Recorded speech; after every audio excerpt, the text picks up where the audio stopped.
What's good, everybody? Welcome back to the Mrs. Best Reviews channel. I am Mrs. Best. Let's welcome in our co-host from the Watch Your Mouth Reviews channel, James. Welcome in, James. He is not there yet. Once he drops in, we will welcome him. But we are here to go over The Valley. This episode was titled The Biggest Snake in the Grass. This was season 2. Let's jump right into it because these clear people, these colorless people is getting on my nerves. And Jasmine.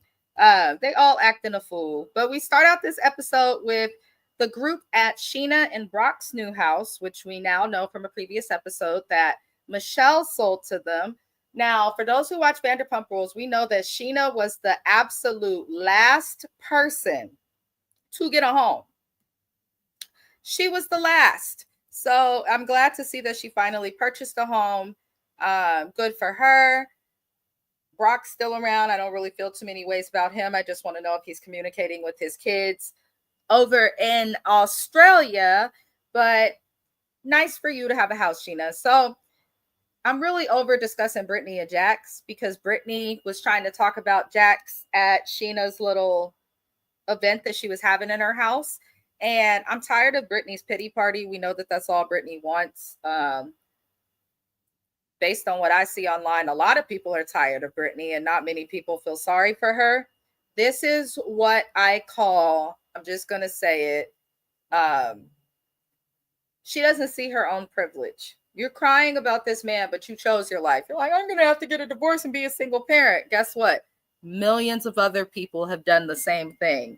It does not make you special. So we're just going to move forward. I'm not giving Brittany too much time unless there's a scene with just her.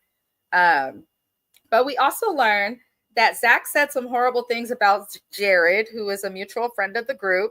And Zach still feels like Brittany is being a bad friend for not siding with him. I am also tired of hearing this from Zach because it's like, if someone shows you who they are, believe them. If I have to keep having conversations with people about being a good friend, then I'm just not going to be their friend no more. I'm not going to waste energy on someone who can't waste energy on me. But Zach says, and they made it seem like Zach said this horrible thing, but the camera pans out to Zach, who's at another location. And Zach said that all he said was that Jared can go F himself. And then he says that something about a hyperbole being in the group. And this is where we learned the importance of why Zach is kind of crying about Brittany. He says when he first moved to LA, Brittany was his first friend. And because of that, she means so much more. I can kind of understand that. One, please stop moving to LA and California. We don't want y'all. We really don't. Because y'all come here, you act a fool, and you do this. Two, your first friends are usually the ones that are either going to last forever and be strong, or it's going to fizzle out, which just happens. Like, you have all these other friends, Zach. Why focus on Brittany? Why focus on Brittany? I just don't get it. James, how did you feel about the little discussion or Zach's feelings on Brittany? To some degree, I understand what he's saying. I do. But the circumstance, like the situation, does not make sense. Like, if there was something else that she had did where she didn't show up for him, then I would feel what he was saying.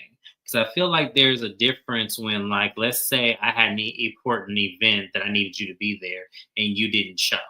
It's not because you had something else going on, it's because you just couldn't be there. He would have a point.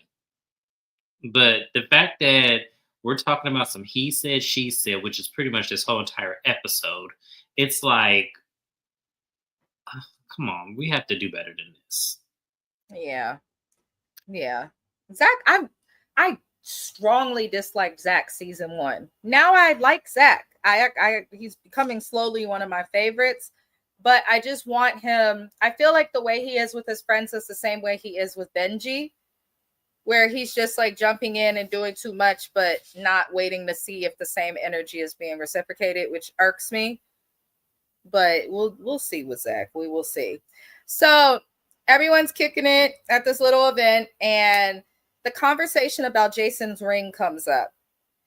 And now Jason and Janet seem to believe that Jasmine brought up the ring and repeated a rumor, which we saw in the last episode via Kristen, because Kristen's always being messy.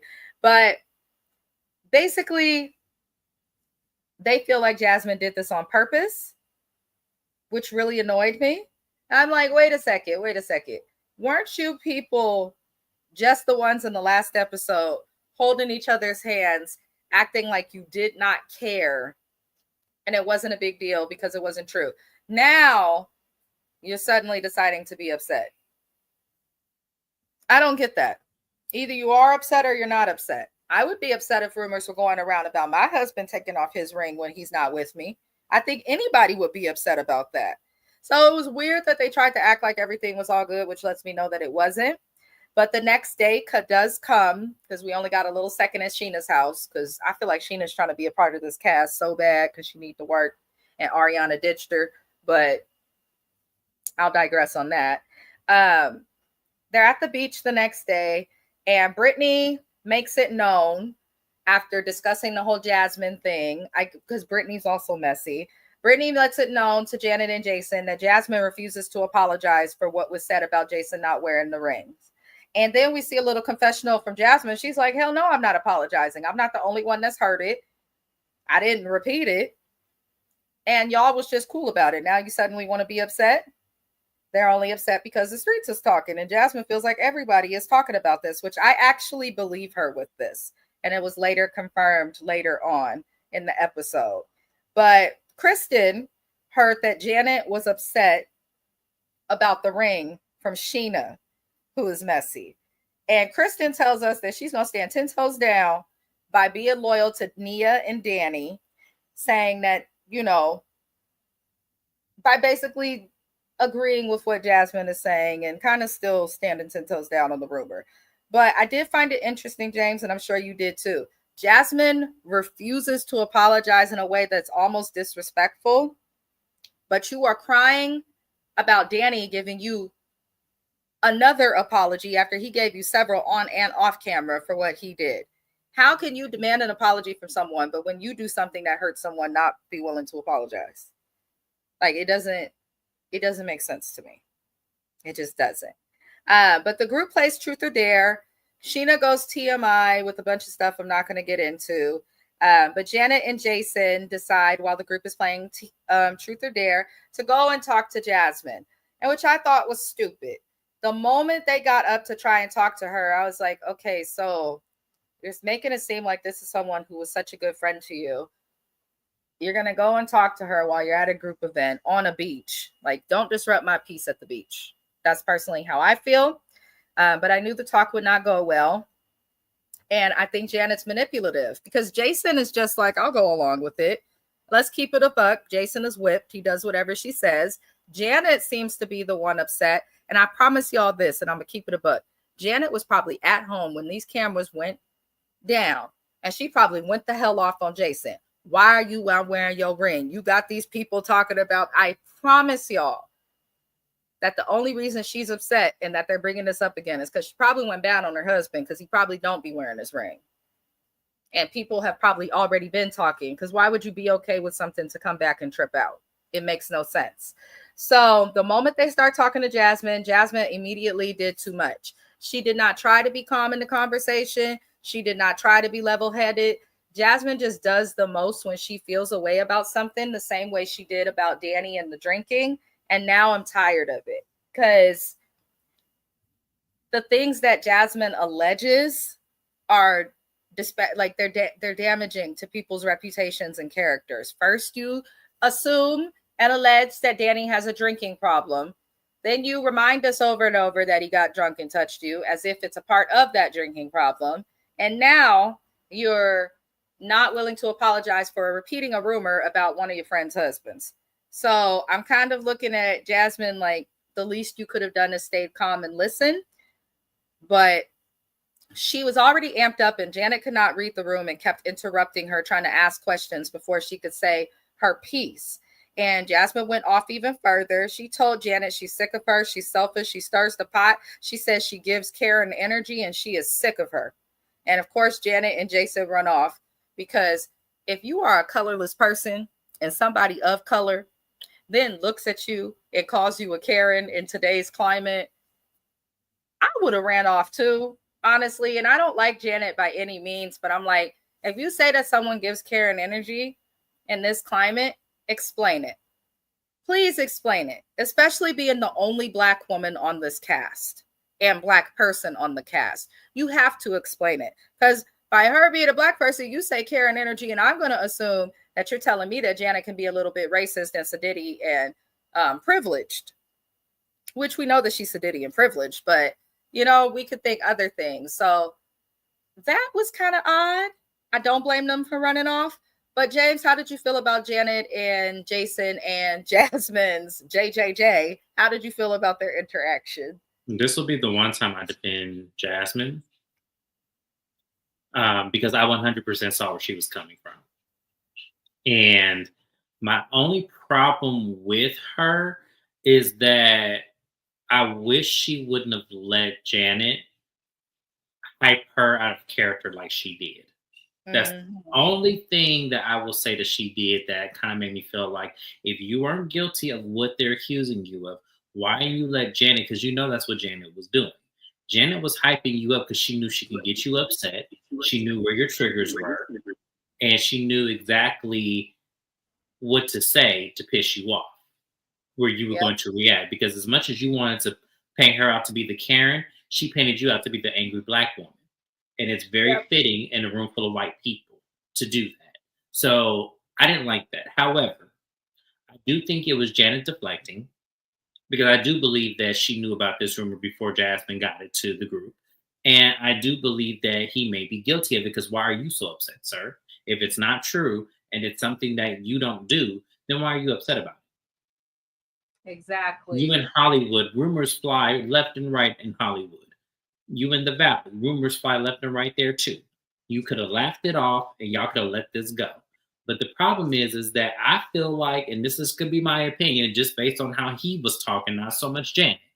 I think Janet is intimidated by his relationship with Jasmine. I do.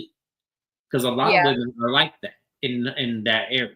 So I think that she was intimidated, and this was a way for her to drive a wedge in between the relationship, because she's no longer close with Jasmine. So I think that that's really what this was about. I don't think this had anything to do with the rumor. I don't think this had anything to do with what was said about Jason. I think this had everything to do with his relationship with Jasmine and how she needed to get a wedge before it got any closer. Yeah, I agree. And that's how Janet is. So you're definitely picking up on it correctly, because that's what Janet does. That's how she stirs the pot. And I mean, hell, you clocked it. You clocked it appropriately. But I'm annoyed with both of them. Jasmine, when you're the only Black person in a group of colorless people, as James said, you got to watch your temper. You just do. We shouldn't have to, but we do. Because as he said, you'll get painted as the angry Black woman. Jasmine is going off before they could even come talk to her in parts of the episode. So it's kind of like she needs to calm that down. Yes, she should be able to express herself in that way. But even if she wasn't an African-American woman, sometimes I just be wanting Jasmine to shut the hell up. Like, I'm sick of it. She doesn't have a storyline. We don't see much with her life. All she does is scream at people when she's held accountable. So I'm over her. But Zach did confront Brittany in another scene about not having his back. I'm done discussing this. Did you want to comment on that, James? No, we can move on from that, because that lunch scene was stupid. How many times we got to watch the same things? Like, between Zach and Brittany, I'm getting tired. But we did see Nia and Danny go on another date, you guys. This is also something I'm not going to spend much time on. They had a lymphatic massage to remove toxins. They discussed one in the house and her wanting another baby. And this is what you call marriage, because in real time, she's had her other baby. They have a new house. So, this just proves that that's probably why the group is coming for them. I do think they have a strong marriage. They even joked about getting it in before they went on their date. I think these people will be okay, and I hope that they lean away from the group more or become friends of, so they don't have to deal with certain people to a certain capacity. But we shall see. We shall see. I have one comment to this couple before we move on. And my one comment is, ma'am, get your two sides up having all these damn babies, because this man is tired.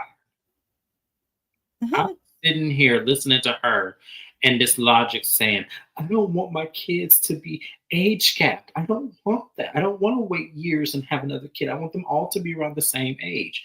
Okay, well, how many more do you want to have? Because it is expensive in California. Ain't nobody got time to be sitting up here having 50 and 60 babies just to appease you.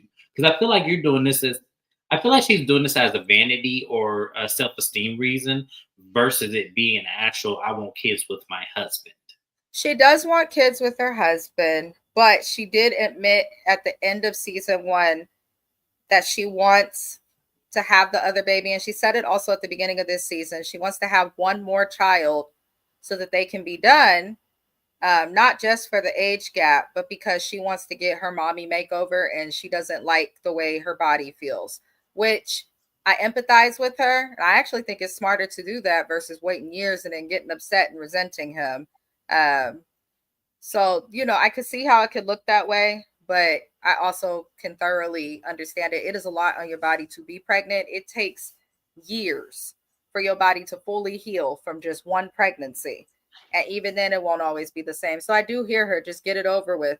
Because when you get older, you're at risk of, let's say she has a kid later in life and these people are already almost to their 40s, then that puts her child at risk of developmental disabilities such as autism. It puts her child at risk of having complications due to her being older. Gestational diabetes becomes a bigger issue. Like there's a lot more risks that come with having babies the older you get. So I do understand her wanting to get it out the way. And vanity, it may seem like that to you, but to a woman, that's a real thing. Like that shit is hard. That shit is hard. So I definitely can understand it, but I don't want them to keep talking about it because she's been talking about this since season 1. So I'm like, hopefully if they're back next season, if she's had the baby, because she was very pregnant on Watch What Happens Live, hopefully she'll stop talking about this and we'll get to see them in their new house and navigating stuff. But yeah, she's trying to find herself. I think she's struggling with postpartum really bad too. So I tend to be a little more empathetic towards her. Was there anything else or just that? No, just that. I just feel like I'm tired of hearing about this whole baby, about this whole house situation with them too. Because it's like, okay, y'all have plenty of children. Cut off. I wonder, I don't know what they're weird. Like, I think the problem with Danny and Nia, they're a little too normal and regulated within their life and how they do things. And that doesn't always translate to good TV, if that makes sense. It would if you would cuss them out. Huh? I don't even think it's that. I just think just listening to them and kind of following the dialogue of them, it just seems like one's on board and one's completely missed the train. That's just how I look at it. That's how I look at it. I just think he goes along to get along because it's easier to do that than to actually say, okay, look, enough is enough. Because then that's when men start doing shit that's sneaky. I don't think he goes along to get along. Because if that were the case, he wouldn't have got his house. But I do see a lot of compromise in it. And also with marriage, sometimes you do that. And you have to weigh out if the battle is worth it. If you live with somebody every day, you cannot nitpick or even things like this, like always, make it a bigger for thing. The people in the back who can't hear, you're not supposed to nitpick. You're not. It's stupid. This is not a relationship. If you're dating somebody and you don't live with them, then fine. There might be little things you start to notice when you're first getting together. I think all couples, like I did that. My husband did that when we first got together, like little shit we would do, we'd nitpick. But then once you live together, and this is outside of marriage, if you want your relationship to succeed, to nitpick off of little shit is stupid. No fucking human is perfect. And that's just a fact. I'm flawed. James is flawed. We're all flawed. So make sure that they check your major boxes. But if in your major boxes, like I can't date someone with bangs, or they can't have split ends, or I don't like when they chew on this side of their mouth, like you're never going to find anybody. You're not. To nitpick is stupid. Humans are flawed. And the test of marriage, in my opinion, for what I've learned, and this is just my opinion from my own marriage, from what I've learned, is like, it's not worth it all the time to nitpick. You need to pick what really matters to you in a relationship. Make sure those essential needs are getting met. And then outside of that, that's what it is. That's where the old statements, like old married couples bicker. Yeah, they do sometimes because you can't nitpick everything. So, anywho, we went off into a tangent, but yeah, Nia does nitpick. She nitpicks, but yeah, nitpicking, that drives me crazy when people do that. I've dated people like that, and that's the fastest way. Back when I was single, that I would dump a nigga. Like, don't be nitpicking me. Shit, figure out your life. But thinking of my ex, let me stop because he actually subscribes to my channel, which is weird. So Janet is acting impacted in the next scene. She's at home with her baby. Their baby is cute. We haven't really gotten to see the little baby that much. We saw them for a little bit. I think in like the first episode and a little bit in the second. Their baby's so cute and a perfect blend of both of them. But Janet is acting so impacted by Jasmine and what she said to her. I did agree with Jasmine. Like, my note says it. Janet does give Karen energy. She does. And how she gives Karen energy, I won't say that she's like racist or anything, but Karens are very privileged. They have to be right. They can't, like, Janet gives that. It seems like when she's not right, it's a problem. But why? I can't feel bad for Janet because she talks a lot of stuff and she's messy. She was alleging stuff about other couples, and now that something's alleged about your marriage, you're crying. Nia's not fucking crying, bitch. And Nia's husband was accused of being an alcoholic. She's not crying. Your husband's accused of not wearing a wedding ring. And you're in tears because you say that you really thought that Jasmine was a friend, but you never expressed your closeness to Jasmine prior. So I don't understand it. In my opinion, this couple refuses to talk about their own relationship dynamics, so they lean onto other couples and other things to discuss. And they prove my point because he goes and drops off her son to her mama. And this is where Jason comes back and he's like, Jax has called me 5 times. I'm also sick of hearing about Jax. And he finally takes a call from Jax, and this is where Jax is talking about how Brittany allowed him to get away with so much. And he did so much because he knew that Brittany would not do anything, which proved to me him and his wife was full of shit because she knew what she was doing. And you get what you allow. It's a fact. And the mortgage topic comes up, which I was cringing when Jason asked about that because it's none of his fucking business. And clearly him and Janet have not learned anything. What do I look like saying to James? Hey, what are you and your fiance? Who's paying your mortgage? Like, what? Now I might make sure, stuff is being handled equally to make sure my friend not getting, taken advantage of. But I'm not going to be like, who's paying the mortgage? When's the last time your spouse paid for this? Like, that's a little weird. It is weird, but then at the same time, didn't Brittany make that like a topic of discussion at some point? Brittany did, but not Jax. So I don't like that Jason has gone to Jax questioning him about shit on Brittany's behalf. See, no, I agree, but I'm just saying. Dangerous. I feel like for me, yeah, I totally agree with that. And as I'm getting into it more, I'm just like, yeah, I can see your point. Because you shouldn't be asking him. But I definitely, if he was going to say it, be like, hey, Brittany is putting it out there that you ain't paying the mortgage, I probably would have said it like that. I wouldn't have said it the way he did. Yeah, he asked about it in like kind of a sly, sneaky way. And we have to remember he's an attorney. And he behaves and moves like an attorney a lot with this friend group. I actually don't think that he would deal with this friend group if it weren't for Janet. Genuinely, do not feel that way. But Jax explains that he wants to use the money from he and Brittany's podcast to pay back what they owe in their mortgage. I don't know what it is. Brittany said on Watch What Happens Live that she moved out at a different time and Jax hasn't paid the mortgage since she moved out, but she says she moved out in February. But then in this episode, she's saying that he hasn't paid the mortgage since May. Let me tell y'all, like I said on Bravo Snark Side, shout out to them on their Instagram page. You are married. This mortgage was in Jax Taylor's name and Brittany Cartwright's name. They are both equally accountable for the payments. If I don't pay a bill that my name is in with my husband, they don't just call him. They call me too.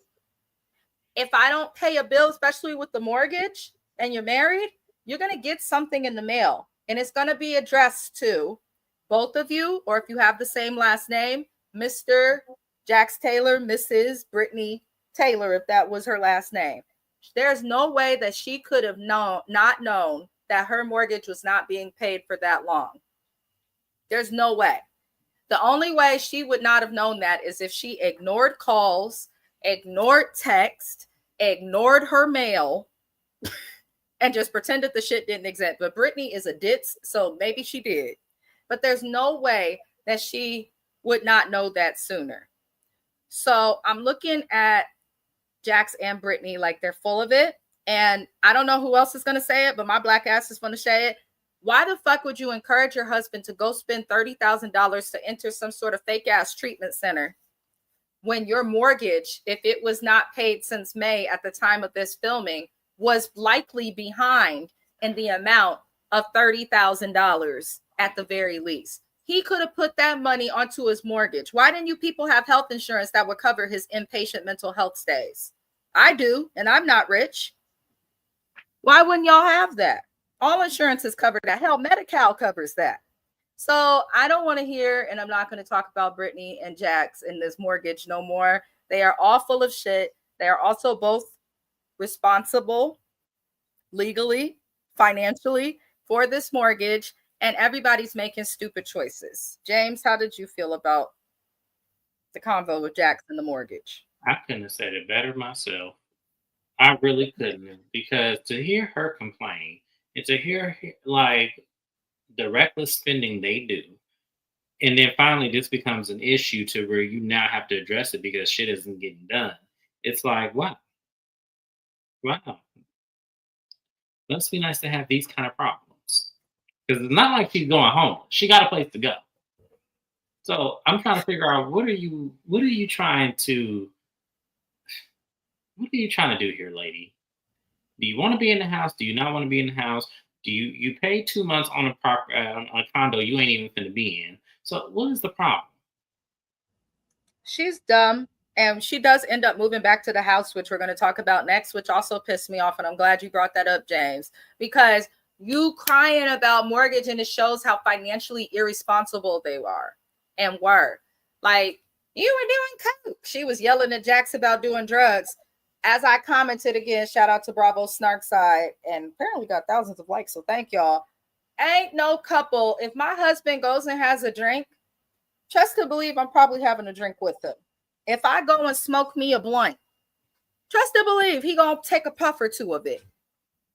I ain't met a couple that's like, unless you truly have a spouse that's battling like a serious addiction to where they're like sneaking away, hiding it, letting it impact their job, things like that. She was getting high and partying and doing all these things with Jax. Now she's trying to make us believe that he was the only problem, and I'm sick of it. So her mama, she moves back into Jax's house, which made no sense, as James said, because she's complaining about the bills and having to do all this stuff in the house that her and Jax bought.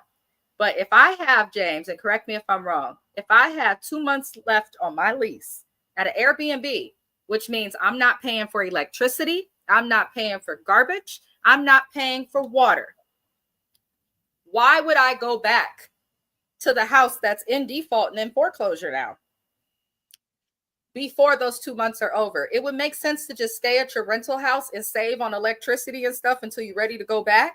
Now you're paying utilities, mortgage, and her Airbnb. She's trying to, I'm paying double. No, you're not. Because if you truly had a rental from Airbnb, which is what she said all over the internet and stuff, then you paid up front.